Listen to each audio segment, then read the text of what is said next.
섭받겠습니다. 서윤이 아버지 박철호입니다. 성진 씨? 당신이 왜 여기서 나와? 26의 나이에 과부가 되었다. 아니, 정확히는 실종자의 아내였다. 2006년 그 지독했던 장마철, 남편 성진 씨는 강원도 인제의 험한 낭떠러지 아래로 차와 함께 굴러떨어졌다. 며칠을 밤새며 강변을 훑었지만 거센 물살은 그의 시신조차 허락하지 않았다. 경찰은 신발 한 짝과 찌그러진 차 문짝을 증거로 익사 후 유실이라는 결론을 내렸다. 나는 남편의 빈 옷가지를 태우며 넋이 나간 사람처럼 울었다. 그날 이후 20년. 나는 내 이름을 잊고 살았다. 시장통에서 비린내 나는 생선을 구워 팔며 아들 민수를 키웠다. 손가락이 뒤틀리고 손등에 흉터가 가실 날이 없었지만 아들이 명문대에 합격하고 대기업에 취직하는 날, 나는 죽은 성진 씨의 영정사진 앞에서 소주 한 잔을 올리며 말했다. 여보, 봤지? 나 당신 아들 이렇게 잘 키웠어. 당신은 없어도 우리 민수는 세상 어디 내놔도 안 꿀리게 키웠다고. 매년 기일이면 정성껏 전을 부치고 나무를 볶아 제사상을 차렸다. 아들 민수는 그런 내 등을 쓰다듬으며 엄마, 이제 아빠 좀 보내줘. 아빠도 하늘에서 미안해하고 있을 거야 라며 나를 위로했다. 그런데 그 미안해하고 있을 남편이 하늘이 아니라 내 눈앞에 나타날 줄이야. 그것도 내 금쪽 같은 아들의 장인이 될 사람이라며 말이다. 상견례 장소는 강남의 유서 깊은 호텔 일식당이었다. 민수가 데려온 예비 신부 서윤이는 참했다. 말씨도 고왔고 무엇보다 우리 민수를 바라보는 눈빛에 애정이 가득했다. 서윤이네 집안은 꽤나 유복하다고 들었다. 유통업계에서 이름을 날리는 중견기업 회장님 댁이라고 했다. 나는 혹여나 시장통 생선 장수 엄마가 아들 앞길 막을까봐 평생 입어본 적 없는 비싼 정장을 맞추고 미용실에서 머리까지 올리고 나갔다. 심장이 두근거려 청심환까지 한 알 씹어 삼키고 앉아 있었다. 어머니, 나오셨어요. 장인어른이랑 장모님 오십니다. 민수의 목소리에 나는 서둘러 자리에서 일어났다. 문이 열리고 은은한 편백나무 향과 함께 중후한 양복 차림의 중년 남성과 우아한 사모님이 들어섰다. 나는 허리를 숙여 정중하게 인사했다. 처음 뵙겠습니다. 민수 애미 되는 사람입니다. 부족한 저희 아이 예쁘게 봐주셔서 정말. 인사를 마치고 고개를 드는 순간 내 세상이 그대로 멈춰버렸다. 눈앞에 선 남자. 20년 전 내 가슴에 대못을 받고 차가운 강물 속으로 사라졌던 임성진. 그가 거기 서 있었다. 세월이 흘러 머리카락엔 서리가 내려앉고 안색은 귀티가 흐를 정도로 좋아졌지만 나는 단번에 알아볼 수 있었다. 왼쪽 눈 밑에 작은 점, 당황할 때면 콧망울을 미세하게 실룩거리는 그 고약한 습관. 그리고 무엇보다 나를 바라보는 그 서늘하고도 비릿한 눈빛. 그는 귀신이 아니었다. 빳빳하게 풀먹인 셔츠를 입고 수억 원을 호가한다는 시계를 찬 채 살아 숨쉬는 박철호 회장이 되어 있었다. 반갑습니다, 사돈어른. 박철호라고 합니다. 우리 사위될 친구가 어머니를 많이 닮았군요. 남편은 아주 자연스럽게 마치 생전 처음 보는 사람을 대하듯 나에게 손을 내밀었다. 내 손을 맞잡는 그의 손바닥은 뜨거웠다. 죽은 자의 차가움 따위는 어디에도 없었다. 나는 그의 손을 잡은 채 사시나무 떨듯 몸을 떨었다. 목구멍까지 성진 씨 라는 비명이 치밀어 올랐지만 입술이 본드로 붙은 듯 떨어지지 않았다. 어머니, 왜 그러세요? 어디 편찮으세요? 민수가 내 팔을 붙잡으며 걱정스럽게 물었다. 나는 간신히 정신줄을 붙잡고 그의 손을 뿌리치듯 놓았다. 아니요. 어제 잠을 좀 설쳐서 그런가 봅니다. 앉으시죠. 식사가 시작되었지만 나는 단 한 점의 회도 넘길 수 없었다. 내 앞에 앉은 박철호, 아니 임성진은 능수능란하게 대화를 주도했다. 그는 서윤이를 금이야 오기야 키운 이야기를 하며 너스레를 떨었고 민수에게는 자네 같은 인재를 얻어 든든하다며 덕담까지 건넸다. 그 가증스러운 입술이 움직일 때마다 나는 가슴을 칼로 도려내는 듯한 통증을 느꼈다.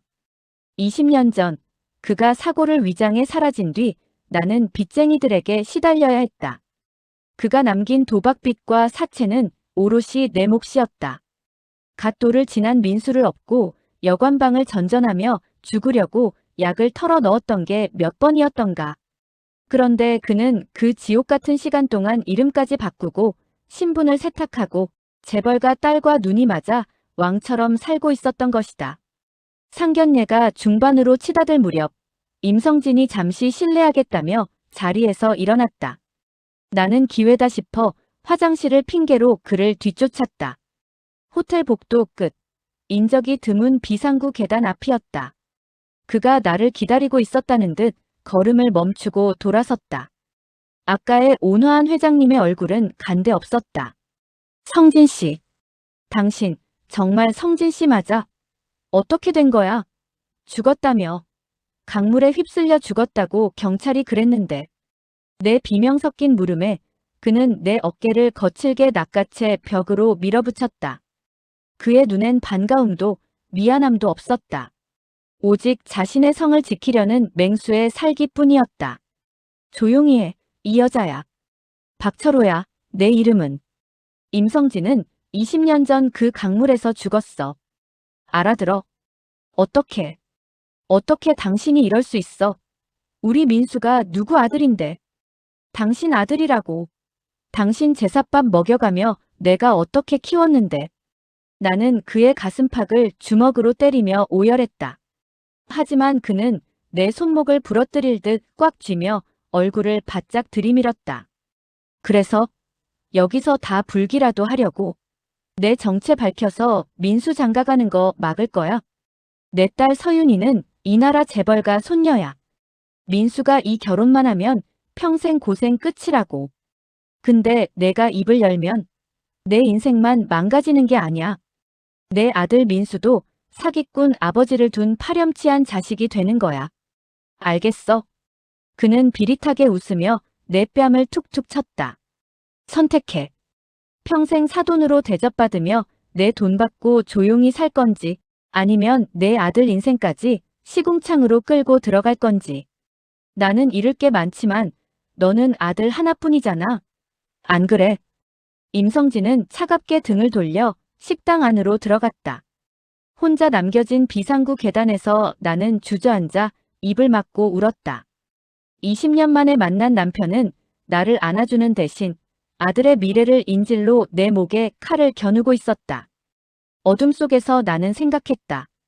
저 남자는 단순히 도망친 게 아니었다. 우리 민수와 서윤이를 결혼시키려는 저 의도 뒤에는 더 끔찍하고 추악한 설계가 숨어 있을지 모른다는 예감이 뇌리를 스쳤다. 상견례장 안에서 민수의 웃음소리가 들려왔다. 제 아비의 손을 잡고 장인어른, 감사합니다라고 말하는 내 아들의 목소리가. 나는 눈물을 닦고 일어섰다. 내 아들을 위해, 그리고 짓밟힌 내 20년 세월을 위해.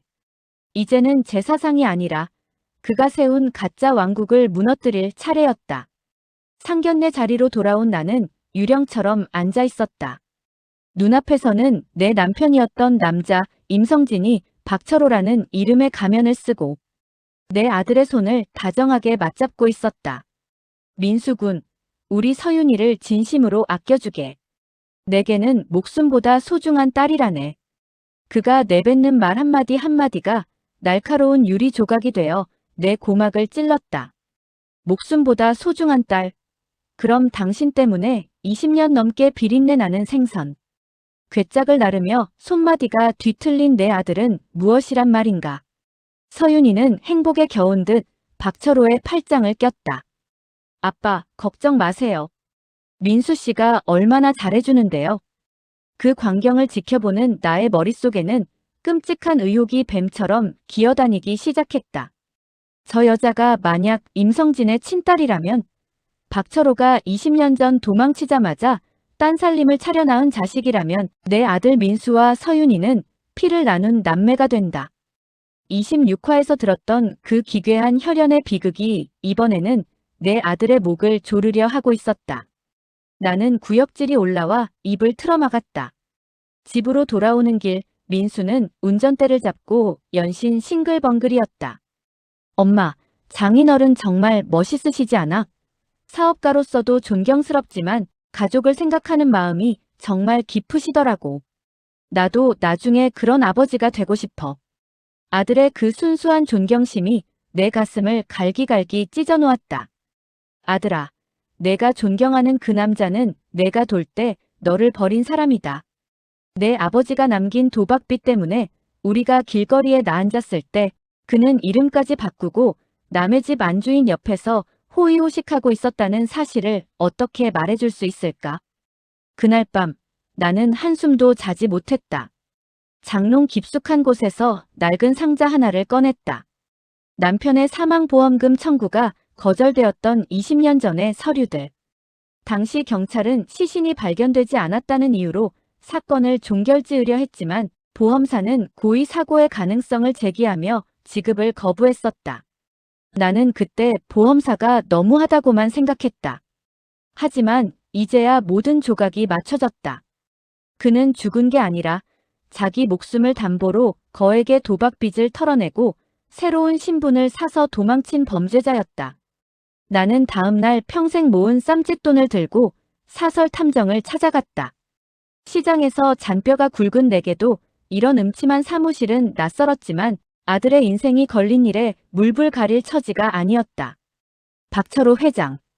그 사람의 과거부터 지금 부인과의 관계, 그리고 딸 서윤이의 출생까지 전부 다 알아봐 주세요.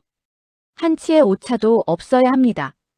탐정이 가져온 결과는 예상보다 훨씬 추악했다. 박철호의 현재 부인인 최 씨는 국내 굴지의 유통기업 창업주의 외동딸이었다. 박철호는 20년 전 사고 직후 신분을 위조해 그녀의 수행 비서로 접근했다. 당시 최 씨는 전 남편과의 사이에서 낳은 어린 딸 서윤이를 데리고 사별한 상태였고 박철호는 그 틈을 타 지극정성으로 그녀의 마음을 얻어 재혼에 성공했다. 사모님, 확인 결과 서윤 씨는 박 회장의 친딸이 아닙니다. 최 씨가 전 남편과의 사이에서 낳은 아이죠. 박 회장은 그 집안의 대릴 사위로 들어가 성까지 갈아치우며 신분 세탁을 완벽하게 한 겁니다. 서윤이가 친딸이 아니라는 말에 안도감이 밀려왔다. 적어도 내 아들이 근친상간의 죄를 짓지는 않겠구나. 하지만 안도감은 곧 더 큰 공포로 변했다. 그렇다면 박철호는 왜 자기 아들인 민수를 사위로 맞이하려 하는 것인가? 자신을 알아볼지도 모르는 나라는 존재가 살아있는데도 불구하고 위험을 감수하면서까지 민수를 곁에 두려는 이유가 무엇일까? 조금 더 깊이 파고들자 소름 끼치는 진실이 드러났다. 박철호의 아내 최 씨는 현재 중증 알츠하이머를 앓고 있었다. 그녀가 소유한 지분과 막대한 부동산은 상속 절차를 앞두고 있었고 1순위 상속자는 외동딸 서윤이었다. 하지만 박철호는 서윤이를 자기 마음대로 조종할 수 없다는 걸 알고 있었다. 서윤이는 똑똑했고 아빠라고 믿는 박철호의 사업 방식에 비판적이었다. 박철호에게는 서윤이를 완벽하게 통제할 수 있는 말이 필요했다. 그리고 그가 선택한 것은 자신의 친아들 민수였다. 민수는 성실했고 무엇보다 장인어른인 자신을 절대적으로 신뢰하고 있었다. 민수를 서윤이와 결혼시켜 재산을 관리하게 만든 뒤 결국 모든 상속분을 자신의 손아귀에 넣으려는 거대한 설계였다. 그는 민수를 아들로 사랑해서 데려온 것이 아니었다. 자신의 탐욕을 완성하기 위한 가장 안전하고 확실한 도구로 사용하려는 것이었다. 자기 핏줄까지 장기판의 말로 이용하려는 그 인간의 잔혹함에 나는 몸서리를 쳤다. 전화기가 울렸다. 발신인은 박철호였다. 내일 오후 2시 우리 집으로 와. 지훈이 결혼식 때 입을 옷이랑 예물 좀 보러 가야지. 서윤이가 장모님 모시고 싶어 하니까 토달지 말고 나와. 그의 목소리는 여전히 명령조였다. 마치 내가 그의 하수인이라도 되는 것처럼. 나는 떨리는 손으로 전화기를 꽉 쥐었다. 그래, 갈게. 가서 내가 세운 그 가짜 성벽이 얼마나 높은지 직접 봐야겠으니까. 다음 날 나는 박철호의 대저택으로 향했다. 정문 앞에서 마주친 박철호는 나를 향해 승리자의 미소를 지어 보였다. 그는 서윤이의 손을 잡고 나타나 내게 인사를 시켰다. 서윤아, 사돈어른 오셨다. 인사드려야지. 서윤이는 해맑게 웃으며 나를 안았다. 어머니, 어서 오세요. 아빠가 어머니 오신다고 정말 좋아하셨어요. 서윤이의 그 맑은 눈망울 뒤로 박철호의 서늘한 시선이 내 목덜미를 훑었다. 그는 내 곁으로 다가와 귓속말로 나지막이 내뱉었다. 봤지? 이 아이는 나를 진짜 아빠로 믿어. 그리고 내 아들은 나를 최고의 장인으로 믿고 있지. 내가 여기서 진실을 터뜨리는 순간 상처받는 건 내가 아니야. 이 순진한 아이들이지. 특히 내 아들 민수, 아버지가 살인자나 다름없는 사기꾼이라는 걸 알면 제정신으로 살 수 있겠어. 조용히 있어. 그럼 내 아들은 대기업의 주인이 될 거니까. 그는 나의 가장 약한 고리인 민수를 정확히 겨냥하고 있었다. 나는 그를 쏘아보며 이를 악물었다. 하지만 박철호는 모르는 게 하나 있었다. 20년 전에 나는 무력하게 도망치는 당신을 보며 울기만 하던 어린 아내였지만 지금의 나는 내 자식을 위해서라면 지옥 불길 속에도 뛰어들 수 있는 엄마라는 사실을. 나는 거실 한복판에 놓인 박철호의 가족 사진을 바라보았다. 그 사진 속에서 웃고 있는 박철호의 모습 위로 20년 전 사고 현장에서 사라졌던 신원, 미상의 시신에 대한 탐정의 보고서 내용이 겹쳐졌다. 박 회장이 당시 보험금을 타내기 위해 노숙자를 살해해 차에 태웠을 가능성이 높습니다. 단순한 도망자가 아니었다. 그는 살인자였다. 나는 소름 돋는 공포를 억누르며 박철호를 향해 인자하게 웃어보였다. 네, 박 회장님. 우리 민수, 정말 잘 부탁드립니다. 저도. 회장님이 민수를 위해 준비하신 그 선물이 정말 기대되네요. 나의 도발에 박철호의 눈썹이 꿈틀거렸다. 이제 전쟁은 시작되었다. 아들의 인생을 담보로 잡은 사악한 거래를 박살내기 위해 나는 내가 가진 마지막 패를 꺼낼 준비를 했다. 박철호의 저택은 거대하고 적막했다. 높은 담벼락은 외부의 시선을 차단하는 성벽이었고 정원 곳곳에 배치된 CCTV는 이곳이 집이 아니라 감옥임을 암시하는 듯 했다. 거실로 들어서자 화려한 샹들리에 아래 박철호가 앉아 있었다. 그는 내가 들어오는 것을 보고도 고개를 돌리지 않은 채 앞에 놓인 서류 뭉치에 만년필로 서명을 해나가고 있었다. 왔나? 앉아. 그의 목소리는 20년 전 빛 독촉 전화에 시달리며 신경질적으로 내뱉던 그 비릿한 음성 그대로였다. 하지만 지금은 그 위에 막대한 자본이 주는 오만함이 덧칠해져 있었다. 나는 그와 마주 앉아 테이블 위에 놓인 서류들을 훑었다. 결혼식 일정, 신혼집명예, 그리고 증여라는 단어가 선명하게 박힌 법적 문서들이었다. 이게 다 뭐야? 우리 민수한테 주는 선물이라도 되는 건가? 내가 묻자 박철호가 비로소 고개를 들어 나를 보았다. 그의 눈동자는 텅 빈 것처럼 차가웠다. 선물? 아니, 이건 계약서야. 민수가 서윤이와 결혼함과 동시에 내 아내, 그러니까 서윤이 엄마가 가진 지분 15%를 관리하는 신탁 계약이지. 서윤이는 경영에 관심이 없어. 민수 그놈은 똑똑하더군. 내가 가르치면 내 수족으로 부리기 딱 좋아. 당신, 정말 민수를 당신 아들이라고 생각하긴 하는 거야? 아니면 그냥 부리기 좋은 머슴으로 생각하는 거야? 내 말에 박철호가 낮게 웃었다. 아들이니까 내 곁에 두려는 거야. 남보다 내 피가 섞인 놈이 내 돈 지키기에 더 안전하니까. 하지만 조건이 있어. 너는 지훈이 결혼식 끝나자마자 바로 출국해. 미국이든 유럽이든 내가 원하는 곳에 집 한 채 해줄 테니까 거기서 죽을 때까지 나오지 마. 민수한테는 내가 건강이 안 좋아서 요양하러 갔다고 내가 잘 말해둘 테니까. 그는 나를 완벽하게 격리하려 했다. 아들의 행복을 위해 엄마라는 존재를 지워버리라는 요구였다. 나는 주먹을 꽉 쥐었다. 손톱이 손바닥을 파고들어 통증이 느껴졌지만 그보다 더 큰 분노가 가슴을 짓눌렀다. 만약 내가 거절하면? 거절? 과연 내가 그럴 수 있을까? 내가 누군지 민수한테 말할 자신 있어. 내가 그 말을 내뱉는 순간 민수는 하루아침에 대기업 사위 후보에서 보험 사기꾼의 아들로 전락해. 내가 20년 동안 금지용역 키운 아들 인생을 내 손으로 망치고 싶다면 어디 한번 해봐. 박철호의 협박은 치밀했다. 그는 내가 민수를 위해 어떤 희생도 감수해온 여자라는 걸 너무나 잘 알고 있었다. 그는 나의 모성애를 가장 잔인한 무기로 사용하고 있었다. 그때였다. 거실 문이 열리고 서윤이가 들어왔다. 그녀의 뒤에는 휠체어에 앉은 중년의 여인이 있었다. 박철호의 아내 최사모였다. 최사모의 눈은 초점이 흐릿했고 입가에는 의미 없는 미소가 걸려 있었다. 알츠하이머가 상당히 진행된 상태라는 탐정의 말이 떠올랐다. 아빠, 엄마가 오늘따라 자꾸 밖으로 나가고 싶어 하셔서요. 어머님 오셨어요? 서윤이가 반갑게 인사를 건넸다. 박철호는 순식간에 표정을 바꾸며 자리에서 일어나 아내의 손을 다정하게 잡았다. 여보, 사돈어른 오셨잖아. 인사해야지. 가식적인 목소리. 최사모는 박철호의 손길에 소스라치게 놀라며 몸을 움츠렸다. 그녀의 몸에 밴 본능적인 공포였다. 나는 보았다. 박철호가 아내의 손을 쥐고 있는 손가락에 힘을 주어 으스러뜨릴 듯 압박하고 있는 것을.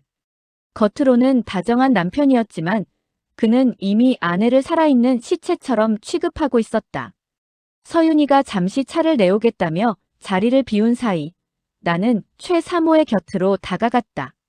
최사모는 내 옷자락을 붙잡으며 무언가 말하려 입을 벙긋거렸다. 살려, 모기 소리보다 작은 속삭임이었다. 박철호의 눈빛이 순식간에 매섭게 변하며 최사모를 휠체어에서 밀어내듯 뒤로 물렸다. 여보, 피곤한가 보네. 서윤아, 엄마 방으로 모셔다 드려라. 서윤이가 의아한 표정으로 엄마를 데리고 나간 뒤 거실에는 다시 정적이 감돌았다. 나는 박철호를 향해 나지막이 은졸였다. 당신, 저 사람한테 무슨 짓을 하고 있는 거야? 그냥 아픈 게 아니잖아. 당신이 약이라도 먹이고 있는 거 아냐? 말 조심해. 저 사람은 내 소중한 아내야. 내 재산의 원천이기도 하고. 저 사람이 안전해야 민수도 나도 평탄한 거야. 그러니까 너는 쓸데없는 참견 말고 내가 시키는 대로만 해. 박철호는 여유롭게 서류를 챙겨 일어났다. 그는 나를 비웃으며 거실을 나갔다. 나는 홀로 남겨진 거실에서 최사모가 내 손에 쥐어준 작은 종이 조각을 발견했다. 구겨진 약 봉투 조각이었다. 거기에는 날짜와 함께 임성진이라는 이름이 아주 작게 적혀 있었다. 최사모는 알고 있었다. 박철호의 진짜 정체를. 그리고 그녀는 박철호가 자신을 천천히 죽여가고 있다는 사실 또한 인지하고 있었던 것이다. 그녀는 정신이 온전치 못한 와중에도 남편의 서랍 속에서 박철호가 숨겨둔 과거의 흔적을 찾아내 간직해왔던 것이다. 나는 그 종이 조각을 주머니 깊숙이 넣었다. 박철호가 설계한 이 거대한 상속 드라마의 끝은 민수의 행복이 아니었다. 최사모를 제거하고 서윤이를 민수라는 꼭두각시와 결혼시켜 집안의 모든 부를 자기 것으로 만드는 완전 범죄였다. 그리고 그 범죄의 목격자인 나를 해외로 유배 보내 영원히 입을 막으려는 것이었다. 그날 저녁 민수가 집으로 찾아왔다. 그는 들뜬 표정으로 신혼여행 계획을 늘어놓았다. 엄마, 장인어른이 스위스에 별장을 하나 사주신대. 결혼식 끝나고 거기서 한 달 동안 머물다 오라고 하시더라. 엄마도 같이 가자. 엄마 평생 비행기 한 번 못 타봤잖아.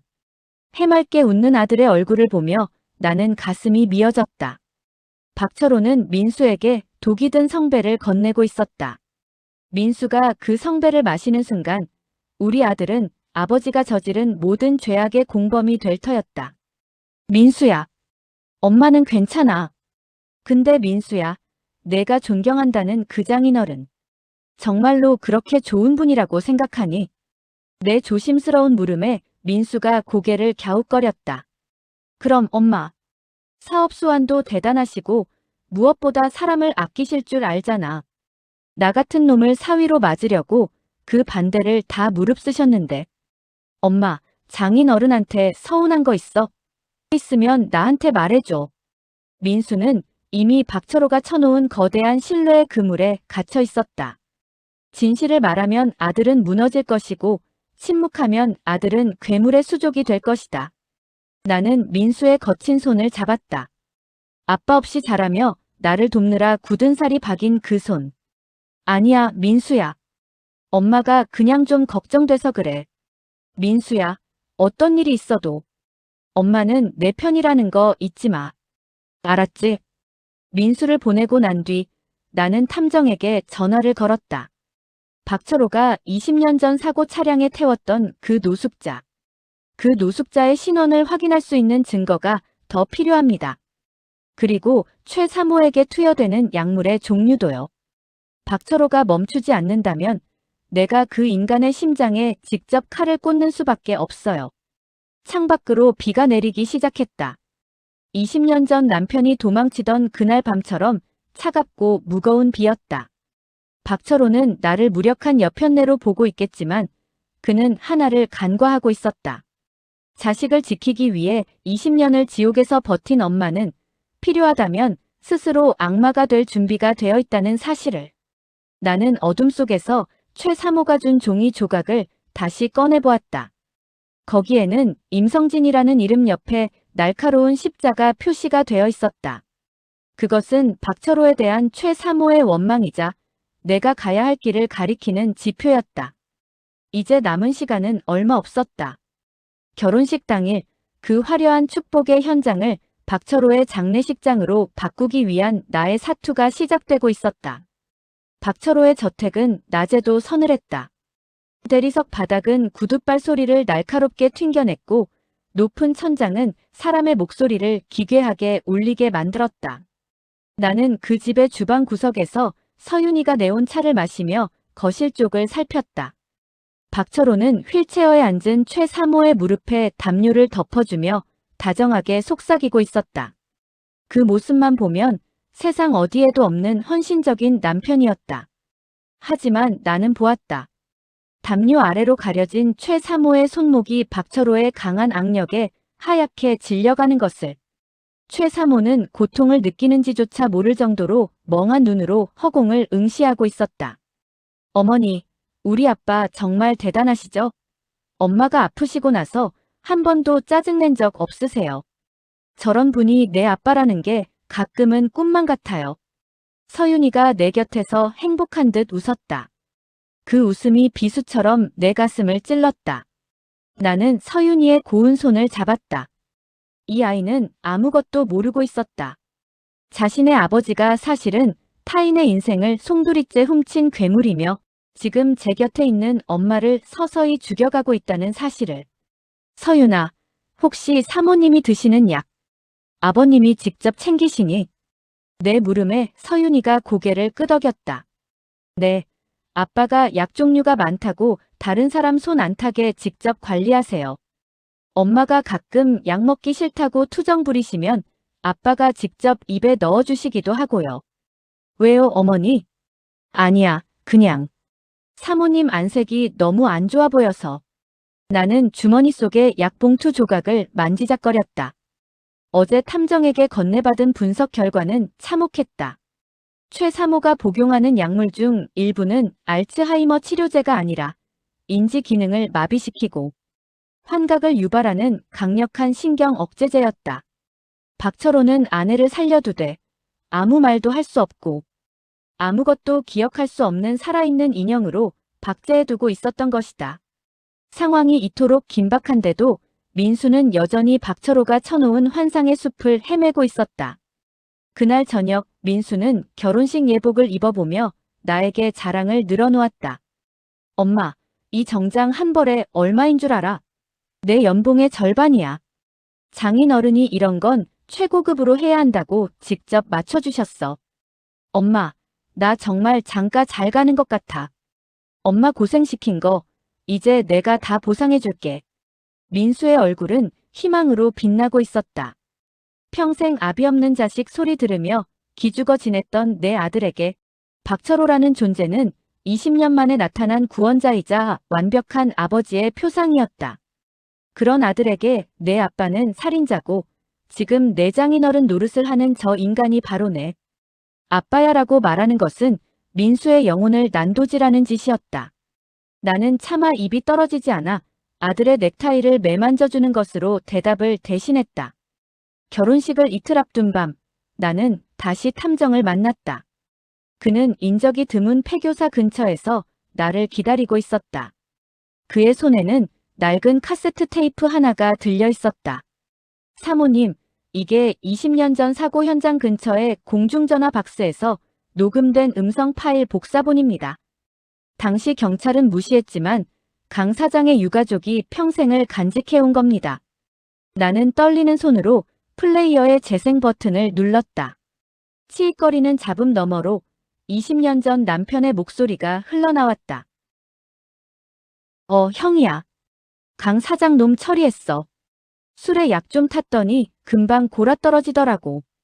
이제 차에 태워서 밀어버리기만 하면 돼. 보험금 나오면 약속한 대로 반 떼줄 테니까 신분증이랑 여권이나 준비해둬. 심장이 바닥으로 뚝 떨어지는 기분이었다. 내 남편 임성진은 도박빚에 쫓겨 우발적으로 사고를 낸 게 아니었다. 그는 철저하게 계획하여 자신을 믿고 따르던 후배를 죽였다. 그리고 그 시신을 자기 대신 불타는 차 안에 밀어넣었다. 그 추악한 범죄의 대가로 얻은 돈으로 신분을 세탁하고 지금의 화려한 박철호가 된 것이다. 나는 그 자리에 주저앉아 입을 막고 신음했다. 내가 20년 동안 제사상을 차려주며 명복을 빌었던 그 영혼은 처음부터 존재하지도 않는 악마였다. 결혼식 전날, 박철호가 나를 자신의 개인 서재로 불렀다. 서재는 방음이 완벽하게 된 밀실 같았다. 그는 책상 뒤에 오만하게 앉아 시가를 피우고 있었다. 민수한테 아무 말 안 한 건 현명한 선택이었다. 덕분에 내일 예식은 아주 화려하게 치러질 거야. 자, 이건 내 비행기 티켓이다. 예식 끝나자마자 공항으로 가. 짐은 사람 시켜서 다 보내줄 테니까. 그가 던진 티켓은 편도였다. 다시는 한국으로 돌아오지 말라는, 아니 내 아들의 곁에 나타나지 말라는 추방 선고였다. 나는 티켓을 찢어 발기며 그에게 다가갔다. 임성진, 너는 내가 이긴 것 같지? 강 사장 죽이고 최 사모 약물로 말려 죽이면서 얻은 이 가짜 인생이 영원할 것 같아. 박철호의 눈빛이 순식간에 차갑게 굳었다. 그는 시가를 재떨이에 비벼 끄며 자리에서 일어났다. 그는 나보다 머리 하나는 더 큰 덩치로 나를 압박하며 목을 졸라왔다. 닥쳐. 그 이름 한 번만 더 입 밖으로 내면 민수 그놈 목숨도 보장 못해. 내가 왜 굳이 민수를 사위로 삼으려 하는지 알아. 내 핏줄이니까 아까워서. 아니. 내 과거를 아는 내년이 입을 여는 순간 민수를 공범으로 만들어서 같이 지옥으로 끌고 내려가기 위해서야. 자식이 장인어른의 살인 행각을 덮어준 공범이 된다면 내가 감히 나를 고발할 수 있겠어. 이것이 그의 진짜 계획이었다. 그는 민수를 사위로 삼아 자신과 한 배를 타게 만들고 혈연이라는 족쇄로 나를 영원히 침묵하게 하려는 것이었다. 민수는 그에게 아들이 아니라 자신의 범죄를 지탱해줄 인질이자 방패였다. 나는 숨이 막히는 와중에도 그의 눈을 똑바로 응시했다. 너는 엄마라는 존재를 너무 우습게 보는구나. 자식을 지키기 위해 엄마가 어디까지 할 수 있는지 내일 결혼식장에서 똑똑히 보여줄게. 나는 그의 손을 뿌리치고 서재를 나왔다. 복도에서 마주친 서윤이는 내가 숨을 몰아쉬는 것을 보고 걱정스럽게 다가왔다. 어머니, 아빠랑 무슨 말씀하셨어요? 얼굴이 왜 이렇게 안 좋으세요? 나는 서윤이의 어깨를 가볍게 토닥였다. 서윤아, 내일 어떤 일이 벌어져도 놀라지 마렴. 그게 너와 민수를 위한 유일한 길이니까. 예식 당일 아침, 나는 평생 입어본 적 없는 가장 화려하고 단아한 한복을 입었다. 거울 속의 내 모습은 더 이상 생선 비린내에 절어있는 시장 상인이 아니었다. 20년의 세월을 건너온 심판자의 모습이었다. 가슴 안쪽 주머니에는 박철호의 살인 공모가 담긴 테이프와 최 3호의 진료 기록, 그리고 강 사장 유가족의 진술서가 들어있었다. 민수가 방으로 들어왔다. 턱시도를 입은 아들은 눈부시게 멋있었다. 엄마, 나 오늘 아빠랑 많이 닮았어. 민수의 그 한마디에 나는 참았던 눈물을 터뜨릴 뻔했다. 닮았지. 외모는 닮았을지 모르지만 내 속의 영혼은 절대 그 괴물을 닮지 않았단다. 나는 민수의 손을 꼭 잡았다. 민수야. 오늘 이후로 내가 알던 세상이 무너질지도 몰라. 하지만 기억해. 엄마가 내 곁에 있고 진실만이 너를 진짜 자유롭게 해줄 거라는 걸. 엄마, 갑자기 왜 그런 무서운 소리를 해? 오늘 좋은 날이잖아. 민수는 나의 불안을 눈치채지 못한 듯 내 손을 잡고 예식장으로 향했다. 식장 입구에는 박철호가 환한 미소를 지으며 하객들을 맞이하고 있었다. 수많은 정재계 인사들이 그에게 머리를 숙이며 축하 인사를 건넸다. 그는 이 나라의 왕이라도 된 듯 거만한 태도로 그 환대를 즐기고 있었다. 나는 하객들 사이를 지나쳐 예식장 지하로 내려갔다. 최 3호가 문자로 알려준 장소. 예식장의 화려함 뒤에 숨겨진 어두운 창고 안에서 나는 마지막 증거를 확보해야 했다. 박철호가 오늘 예식을 위해 준비한 깜짝 영상의 원본 파일이 보관된 곳이었다. 나는 떨리는 손으로 보안 장치를 해제하고 컴퓨터 앞에 앉았다. 화면 속에는 박철호와 서윤이 그리고 민수의 다정한 모습들이 편집되어 있었다. 나는 그 영상의 뒷부분에 내가 준비한 진짜 영상을 덮어 씌우기 시작했다. 20년 전 불타는 차량의 사진, 강 사장의 유골함, 그리고 박철호의 살인 고백 음성. 손가락이 떨려 자꾸만 오타가 났다. 등 뒤로 누군가의 발소리가 들려왔다. 박철호의 수하인지 아니면 나를 도우러 온 탐정인지 알 수 없었다. 나는 필사적으로 전송 버튼을 눌렀다. 98%, 99%. 로딩바가 올라가는 소리가 심장 박동 소리처럼 크게 들렸다. 예식장 위층에서는 신부 입장곡이 울려 퍼지기 시작했다. 박철호가 서윤이의 손을 잡고 그 화려한 꽃길을 걷고 있을 시간이었다. 나는 마침내 완료 버튼을 누르고 자리에서 일어났다. 어두운 창고 문이 벌컥 열리며 눈부신 조명이 쏟아져 들어왔다. 그 빛 너머로 누군가 나를 향해 다가오고 있었다. 나는 품 안에 녹음기 스위치를 올리며 그 빛을 향해 걸어 나갔다. 이제 박철호가 쌓아 올린 가짜 낙원의 커튼이 거칠 시간이었다. 어두운 예식장 지하 창고를 빠져나와 화려한 빛이 쏟아지는 로비로 올라왔을 때 공기는 이미 축복과 환희로 가득 차 있었다. 꽃향기가 코를 찔렀고 사람들의 웃음소리는 웅장한 오케스트라. 연주와 뒤섞여 기괴한 불협화음을 만들어내고 있었다. 나는 떨리는 손으로 한복 옷깃을 다듬었다.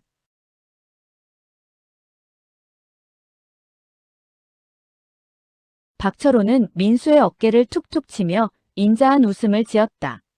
그 웃음 뒤에 가려진 살인자의 본색을 아는 이는 오직 나뿐이었다. 사회자의 멘트에 맞춰 민수와 서윤이가 내 앞으로 다가와 고개를 숙였다. 나는 내 아들의 정수리를 바라보며 속으로 수만 번 사죄했다. 민수야, 오늘 엄마가 내 세상을 무너뜨릴 거란다. 하지만 무너진 폐허 위에서라야 진짜 너의 인생을 시작할 수 있기에 엄마는 이 길을 간다. 축사가 이어지고 드디어 박철호가 야심차게 준비한 가족 성장 영상의 순서가 되었다. 박철호는 단상 위에 올라와 거만한 목소리로 마이크를 잡았다. 그는 우리 서윤이와 민수군의 결합을 축복하며 자신이 직접 준비한 작은 선물을 보여드리고자 한다고 말했다. 가족이라는 이름의 가치가 얼마나 위대한지 함께 느껴주셨으면 한다는 그의 목소리에는 오만함이 가득했다. 조명이 꺼지고 거대한 스크린에 불이 들어왔다. 처음 몇 초간은 박철호가 의도한 대로 서윤이의 어린 시절과 민수의 성장 과정이 아름답게 흘러나왔다. 하객들의 입에서 탄성이 터져나왔다. 하지만 영상이 중반을 넘어설 무렵 화면이 갑자기 지지직거리며 흑백에 거친 영상으로 전환되었다. 화면 가득 나타난 것은 20년 전 강원도 인제의 그 낭떠러지였다. 그리고 이어지는 소름 끼치는 음성 녹취록. 스피커를 통해 예식장 전체에 울려 퍼지는 목소리는 박철호의 지금 목소리와 너무나도 닮아 있었다. 강 사장 놈을 처리했다는, 술에 약을 타서 재운 뒤 차에 태워 밀어버리겠다는 그 음성의 하객석은 순식간에 찬물을 끼얹은 듯 조용해졌다. 박철호의 얼굴이 핀 조명 아래서 흑빛으로 변해갔다. 그는 비명을 지르며 방송실을 향해 당장 끄라고 소리쳤지만 영상은 멈추지 않았다.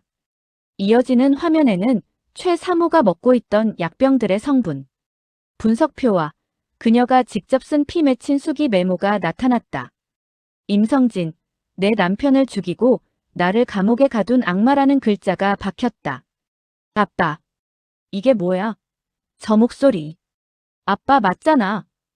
서윤이가 면사포를 젖히며 비명을 질렀다. 민수는 얼어붙은 채 스크린과 박철호를 번갈아 보았다. 아들의 눈에는 한 번도 본 적 없는 거대한 공포와 배신감이 서려 있었다. 나는 그 혼란의 중심을 향해 천천히 걸어나갔다. 임성진, 아니 박철호 회장님. 20년 전 당신이 지옥으로 보냈던 당신 아내가 여기 살아있다고 외쳤다.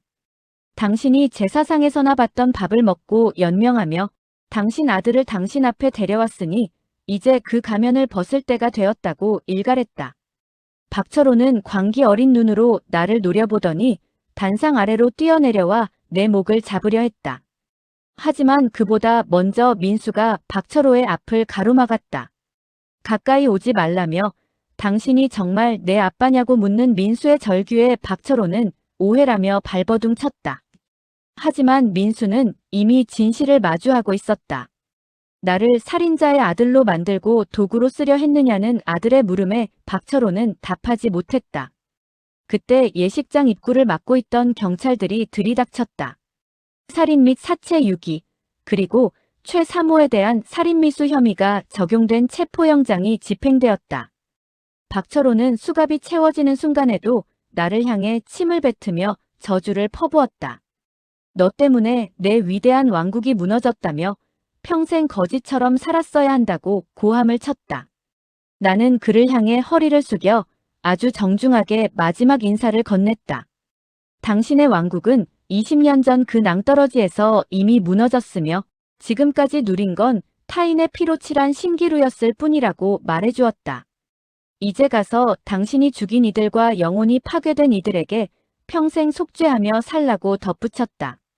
박철호가 끌려나간 예식장은 폐허가 된 전쟁터 같았다. 서윤이는 바닥에 주저앉아 통곡했고 민수는 멍하니 빈 단상을 바라보고 있었다. 나는 아들에게 다가가 그 넓은 어깨를 감싸 안았다. 엄마, 나 이제 어떻게 살아야 하느냐며 내 피 속에 저런 악마의 피가 흐른다는 걸 알면서 어떻게 꿈을 꾸느냐고 묻는 아들에게 나는 단호하게 말했다. 너를 키운 건 저 인간의 핏줄이 아니라 엄마의 눈물과 시장통의 억척스러운 세월이었다고. 저 인간은 너에게 씨앗만 던졌을 뿐 너를 이만큼 당당한 나무로 키워낸 건 너 자신이라고 다독였다. 몇 달 뒤 우리는 다시 원래의 자리로 돌아왔다. 민수는 대기업을 그만두고 작은 공익법인에서 범죄 피해자들을 돕는 일을 시작했다. 서윤이는 어머니 최 사모를 모시고 요양을 떠나기 전 우리 집을 찾아왔다. 그녀는 짧게 깎은 머리로 환하게 웃으며 그날 그 지옥에서 자신을 꺼내주어 감사하다고 인사했다. 민수 오빠와는 인연이 아니었지만 오빠가 행복하길 빌겠다는 그녀의 말에 나는 따뜻한 밥 한 끼를 대접했다. 가해자의 딸과 피해자의 아들이라는 기괴한 굴레에서 벗어난 두 청춘은 비로소 서로를 사람으로 마주 볼 수 있게 되었다. 오늘 밤 나는 20년 동안 거실 한가운데를 차지하고 있던 성진 씨의 영정 사진을 내렸다. 그리고 그 사진을 정성껏 태웠다.